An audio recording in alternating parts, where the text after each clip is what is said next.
செய்ய முடியும். ஆனா இந்த வாலிப பருவத்தை தான் கூவத் அப்படின்னு குர்ஆன் சொல்லுது, பலமுள்ள பருவம். இந்த பருவத்துல தான் நாம் நினைக்கக்கூடிய எல்லா விஷயங்களையும் சாதிக்க முடியும், செய்ய முடியும். அவனால இயற்கையாகவே எல்லாத்தையும் நோக்கி நகர முடியும். அவன் இலக்கை நோக்கி, லட்சியத்தை நோக்கி, அவனுடைய குறிக்கோளை நோக்கி, அவன் எதிர்காலத்தை எப்படி அமைக்கணுங்கிறத நோக்கி அவனால் நகர முடியக்கூடிய பருவம் இந்த வாலிப பருவம் தான். அதெல்லாம் தான் ரசூலுல்லாஹி ஸல்லல்லாஹு அலைஹி வஸல்லம் சொன்னாங்க, 5க்கு முன்னால் 5ஐ தேடிக்கொள்ளுங்கன்னாங்க. 5 விஷயம் வர்றதுக்கு முன்னாடி 5 விஷயத்தை நீங்கள் வச்சுக்கோங்க.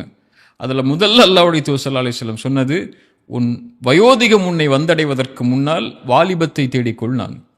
ஏன்னா இந்த வாலிபம் தான் உன்னால் இந்த உலகத்தை நோக்கியும் மறுமைக்காக நீ வைக்கக்கூடிய இலக்கை நோக்கியும் நகருவதற்கு உள்ள பருவம்.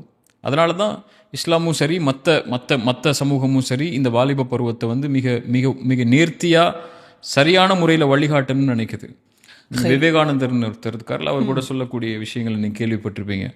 100 வாலிபர்களை இடத்துல கொடுங்க, இந்தியாவை நான் ஒரு உயர்ந்த நாடாக ஆக்கி காட்டுறேன்னு சொல்லி, அந்த பருவத்துடைய சக்தியும் அந்த பருவம் இருக்கக்கூடிய மனிதர்கள் ஒன்று சேரும் போது இருக்கக்கூடிய சக்தியும் மிக பலமானது. அதனால தான் இஸ்லாமும் சரி மற்ற சமூகமும் சரி இந்த பருவத்துக்கு மிக முக்கியத்துவம் கொடுக்குதுன்னு நினைக்கிறேன்.